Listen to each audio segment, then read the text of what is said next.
Hi everyone, hi world, how you doing? So today I was called to paint and talk about how I overcame my suicidal thoughts, because there's been plenty of times that I wanted, not to be here and give up. So today we have these colors. We have copper, black, silver, white, gold, and red. So, art therapy. We talk together while I paint. So it started very young actually, when I wanted not to be here anymore. That's when my uncle passed away. I couldn't believe he passed away, and he died from a really bad sickness. And it really just didn't. Oh, by the way, this is canvas. I put a nice piece of canvas, so in case we don't finish today, we'll continue tomorrow, and we'll finish the stories tomorrow. But anyways, my uncle passed away and I really was hurt by it. I was very young and I didn't want to be here anymore. So I don't know, I wanted to hurt myself in a way to feel what he was feeling, so that I can understand his pain and why he wasn't here anymore. But as I kept thinking when I was small and asking God why, all I got was it was time for him to his contract was up. He did what he was supposed to do in life, so it was time for him to go. Although it was a very horrible disease that he had to endure, but I knew that a special person like him shouldn't have died the way he did, but he did. So as I kept growing, because that was actually the only person that I thought that really loved me, like really showed me love. So I tried to understand how or why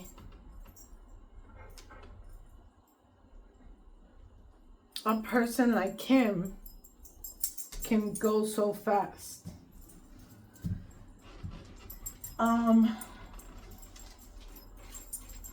So I as I grew up and became a teenager, you get involved with boyfriends, and you start going out, you start exploring, and for some reason every person I was with, at first they would show me kindness, love, but at the end I will feel betrayed. They would cheat on me, or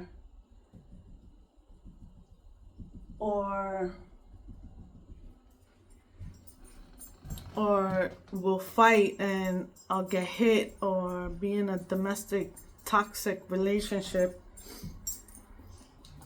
So in those times I, in one particular time, there was one time where I thought I had messed up. I had lied. And this is why I do not lie anymore. Because I had lied to this person I was dating. And I don't know why I did it. It just happened. It just, people do stupid shit that they don't realize that they're doing, and they just end up doing it because they just feel like doing it. And I didn't realize that we were living together, and we were, I thought it was very serious, although I didn't move all my stuff to his house. But I realized that he wasn't gonna forgive me for some reason or the other. So I knew how to drive at that time. So what I ended up doing is I ended up trying to take my life because he didn't want to forgive me. You know what's so funny? That in that instant when that happened, and I literally almost died because my car turned into a shoe horse because I went into a tree next to a cemetery. An angel appeared and took me out of the car and told me that everything was gonna be fine and it wasn't my time to go. And as I was trying to figure out why wasn't at that time my ex-boyfriend trying to rescue me, because he had gotten out the car and he was like, that's it, I don't want to be with you, I'm done. He didn't even bother. Like he just felt like, by the way, this is metallic red that I'm putting on here, and he was unbothered. Like he was just like, oh, all right. And as my nose, because I have a broken nose from the accident, as my nose is literally gushing all over the place, because I had broken my nose like in 10 million different places. At that moment, I asked God to please save me, because I didn't want to be paralyzed. I wanted a second chance. I didn't know what I was doing. And the angel was like, don't worry about him. Don't worry about anyone. Just worry about yourself. Think about yourself right now. I'm getting you help. And he appeared out of nowhere, out of thin air. When I go, I was asking the paramedics, where is Funny? His name was Michael. Now, come to think about it, Archangel Michael, he was there. He was there to protect me. And they were like, we don't have no record of Michael. They didn't have any record of Michael that was helping me, to try to keep me alive, because I didn't want to live anymore. So now we're going to apply gold. So we're all going to see how this is going to come out, because normally this is actually, it's not framed yet. So I tend to fill up the entire canvas. So we shall see. So Michael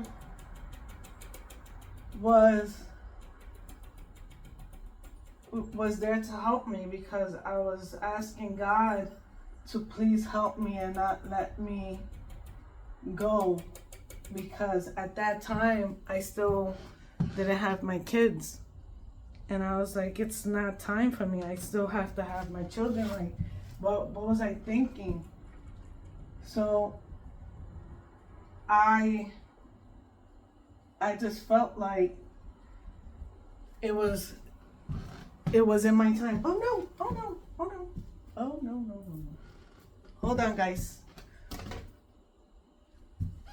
Hold on. I gotta tape this. Come on, don't do this.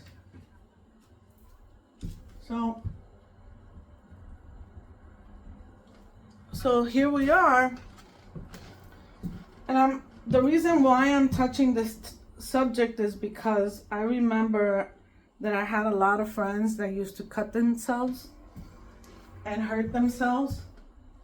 And I used to wonder why.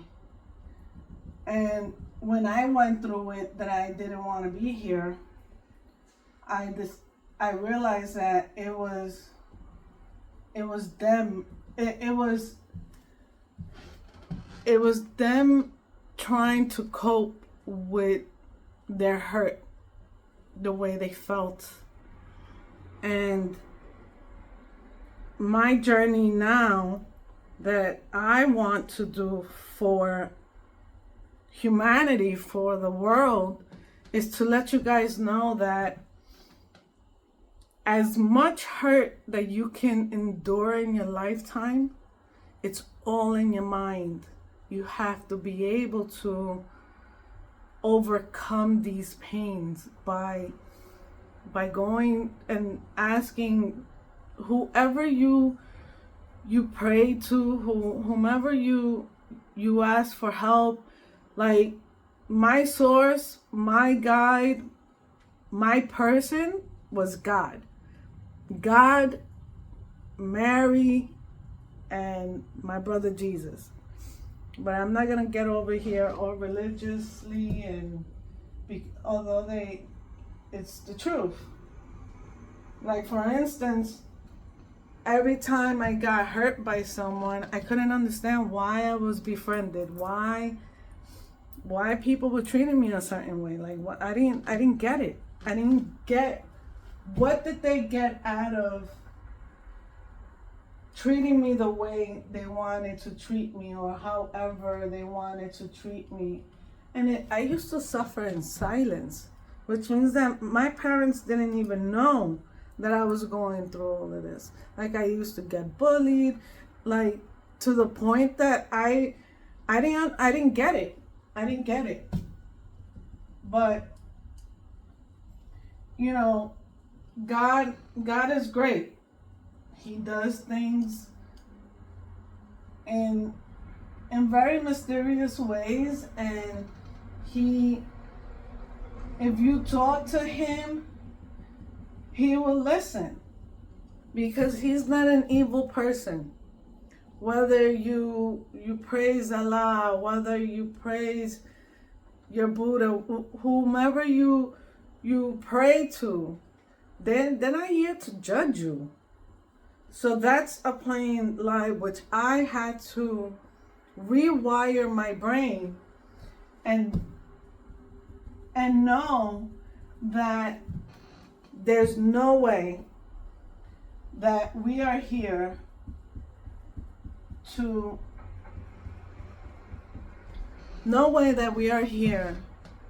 be judged by our higher power or by our higher self. Now I'm gonna apply copper. See, let's do copper. I'm not even gonna clean the brush, because I'm going with the light colors first, and then I'm gonna work around everything else. So let's see how this goes here.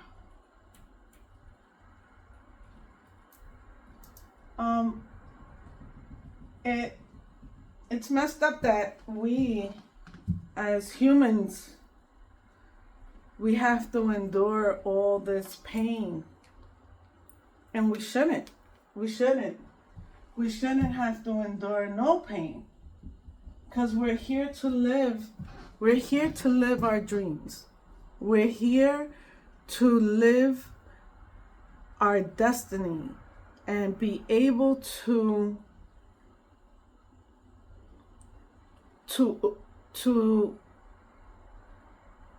shun away all negativity. And it's hard. I'm not saying it's easy, because it's hard. It's very hard. It's very, very hard. You know, I made a video on drinking, and because I was an alcoholic as well. Like, I went through the ringer. I did a lot of things that I wasn't, you know, not proud of. But I'm here to tell you that we turn it around. We ask God to enlighten our path, to show us the way, and He will. He will show us the way. But we have to believe that He's going to show us the way. Because if we don't believe, it's like believing in Santa Claus. Like, I hate the fact that parents tell their kids that there's no Santa. I still believe in Santa, even though he doesn't bring me anything. But I know that everything that I'm doing now is going to be for a reason. Because I'm preparing myself, because I asked God to please guide me.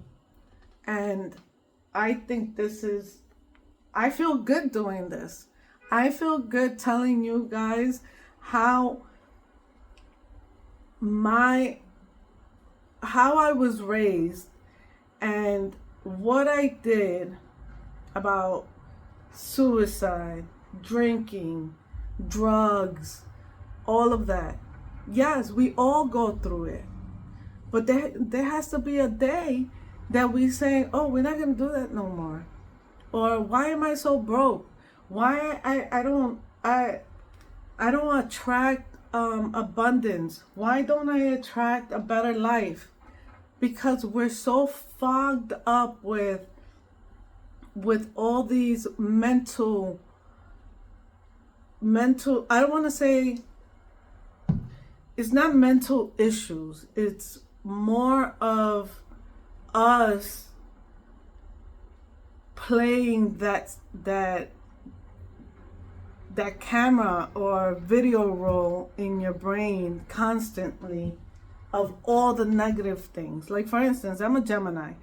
So everything is in my head. I used to make up stories in my head about shit that people I thought that they were talking about me, but they really wasn't talking about me, or they were. And I made it even bigger than what it was. But I learned now that you don't have to care about what anybody says. No one is here to live your life only but you. You are to live your life to better the world, to better humanity, to better the second person or the other person, the next person next to you. It's hard because obviously if you don't work on yourself, how can you help another person? I get it, because I felt the same way. But if you feel like there was a calling when you was little, like there's more to this. There has to be more to this. There has to be something else that I'm supposed to do other than get drunk or try to take my life or be on drugs. Like I tell you, I used to do drugs and I used to spend my whole check like an idiot. I look back now, I don't say, oh, that was a mistake, because there's no mistakes in this world. They're lessons. We learn from them. You know? It's just hard. It's hard. but we have to make it where it's in our, where our brain doesn't tell us that we can't do it, because we can. Is what God says, help yourself and I help you, or something like that. In Spanish it sounds better. But if you don't help yourself, how do you expect God to help you? I don't know, what you guys think? I think this is coming out, somewhat. Anyways, now I'm gonna apply metallic silver right here. Metallic silver. So I want to let you guys know that it can be done. It sure can. I used to go on binges. I used to drive and be under the influence, knowing that it was wrong. But I thank God that He saved me from all of that, because I'm really not that person anymore. And if it wasn't for the fall that I had last year, I don't think I would be talking to you right now, or even putting myself out there for millions and millions and millions of people to hear my story. But it's definitely worth it, because I'm hoping that out of this, someone can take my story and just say, damn, she went through the ringer. And if she can do it, I can do it. If you're an artist, paint. If you're a writer, write. If you feel called to do something, just do it. I know it's hard. I know that it's hard to even say what I say, because honestly, sometimes, no. This is going to be a big problem, people. A big, big problem.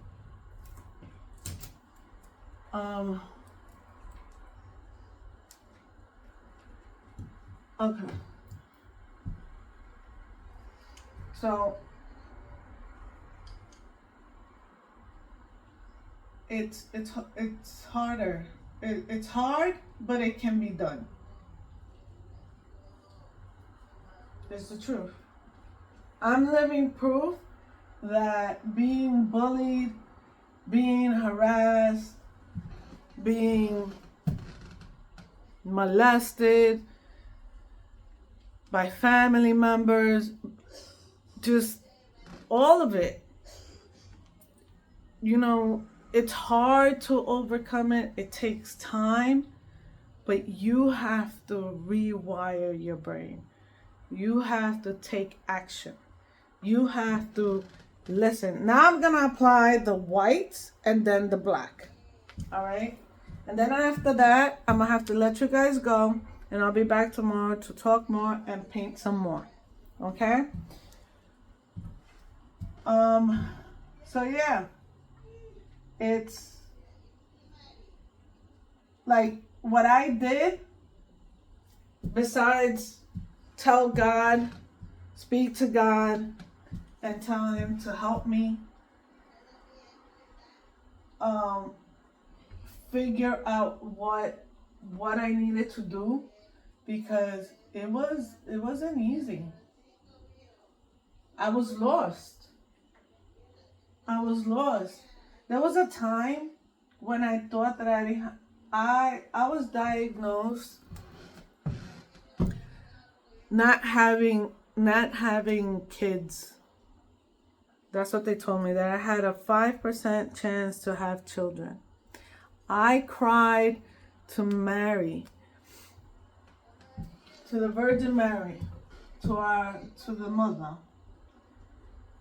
I cried to her at a church, at a statue. I remember that day. I was like, I can't believe that I'm not gonna be a mother. I can't believe this. This can't happen to me. Like I don't know what to do. I cried and sobbed and sobbed. I stood there for hours, and I heard her tell me, your time will come. Stop rushing. Stop rushing. You are going to have your children. And I told her, I was like, they told me I can't have kids. They told me I can't do this. And sure enough, obviously, I didn't have my first child until I was 33 years old. And unfortunately, it was in a very toxic relationship where I'm not going to say that I didn't do it. We both hit each other. And it was bad. It was bad. I had to make a decision. I used to drink a lot with him. We both used to drink a lot with each other. And the relationship was really toxic. Like, every time we went out, we argued, we fought. Like, one time he punched me so hard that my eye was like very swollen and it was bad. And I remember one time we were fighting and he knocked me out. And then he kicked me with his Timbs. In case you don't know what that is, Timberlands. But yet I stood there because, I don't know why, because these are things that you tend to do when you're in a toxic relationship and you don't know any better and you think that no one else is gonna love you or no one else is gonna be attracted to you, or your self-esteem is so low that you just don't want to go with someone else, so you choose to be in a toxic relationship. So I did. That's where I was. And I ended up having a son with him.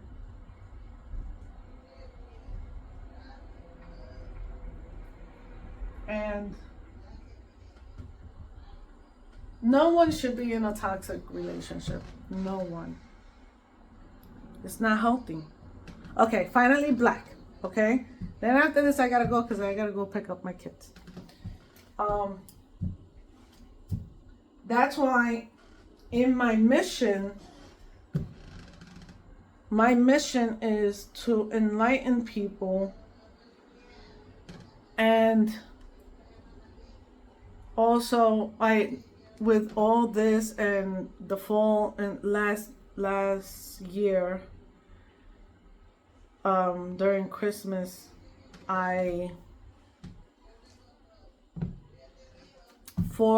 maybe 4 months later after that, I think it was my spirit guides, they told me, listen, get your business out. And I don't know, I'm still working a part-time job to make ends meet. Let's see what we're gonna do with this black. Let's put it right here.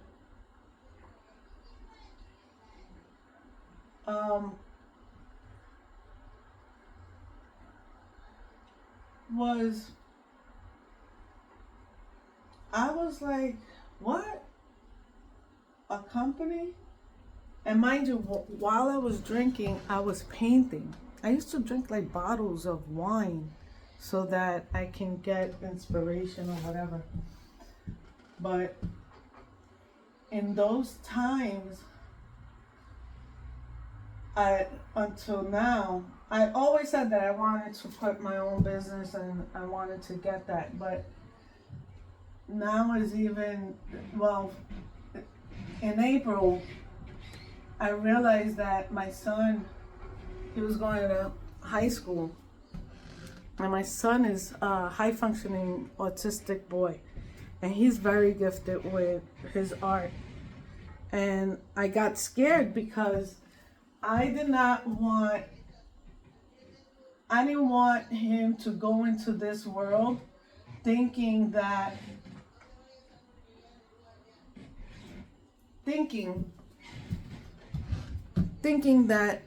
he can't get a job. So what I did was I created my art gallery, a family studio, a family art studio. So now if my son wants to pursue his artistic abilities, he has somewhere that's gonna hire him and that is not gonna mistreat him or make him feel like he's not worth it or he can't do it. But I did do it for my family, for my kids, because they're artists. It is the simple truth. They know how to paint, they know how to do, they just know. So I created Ellie Visual Art Studio for them and for us, so that I can put out my work that I love so much, because I love to paint, and this is my calling.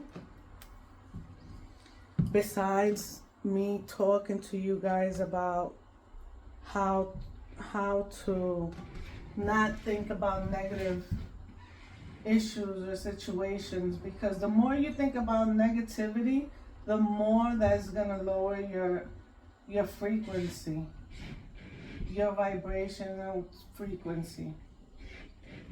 So I did Ellie Visual Art Studio. And I'm also putting out t-shirts for those that can't buy the original painting.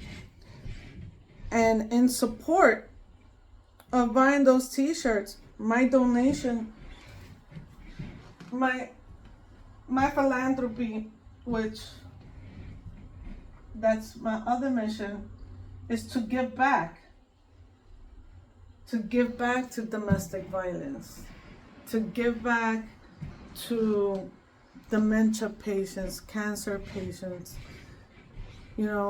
because they're very dear to us. We went through a lot of pain. I lost my father during the pandemic, and it was hard. And my dad was done. My dad, once he passed away, I said, I don't want to go back to work. I'm done, because it was my dad that always told me, you have to go to work. You have to work. You have to work. You better not come home without a paycheck. You always have to work. You always. And I was like, why? Why I gotta work?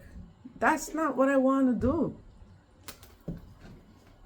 But so when he passed away, I was like, I'm not going back to work. I'm doing whatever I want to do. And this is my baby. This is what I love to do. I love to paint. I love to show my art and show my expression, how I feel, and how I feel. Because regardless of the fact, there's going to be times that you're going to feel like crap, that you don't want to do anything. And those are the times that you have to try to push yourself and say, no, I can do it. I can do it. If anyone can do it, you can do it. And that's the truth. So we just started there. We have a lot to fill. So let me just add these things here.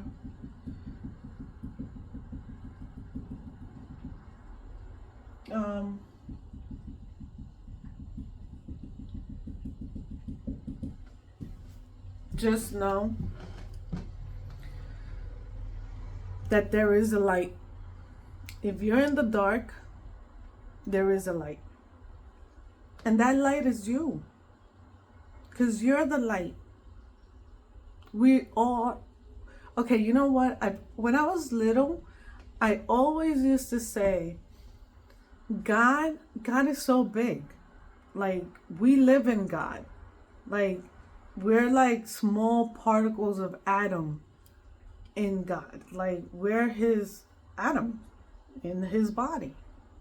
So we're walking in his feet. He doesn't want to see us suffer. He doesn't want to see us stressed out, bent out of shape. Now that I think about all the things that I've done and all the things that I could have changed, but then that wouldn't have been me. That definitely wouldn't have been me. I wouldn't have been able to tell you that the struggle is real. To come from a family that no one really liked you. That you was always the black sheep. You was always the one making, for some reason, you was always the black sheep. You was never included and making you feel like you didn't belong. But in reality, you really did belong. And to shun all of those things out and shun those thoughts, oh my God. It's a lot. It's a lot to process, people. A lot to process. I don't know where I'm going with this because I never have like a real thing like when I paint. So I'm just gonna paint and we shall see what comes about. All right, I ran out of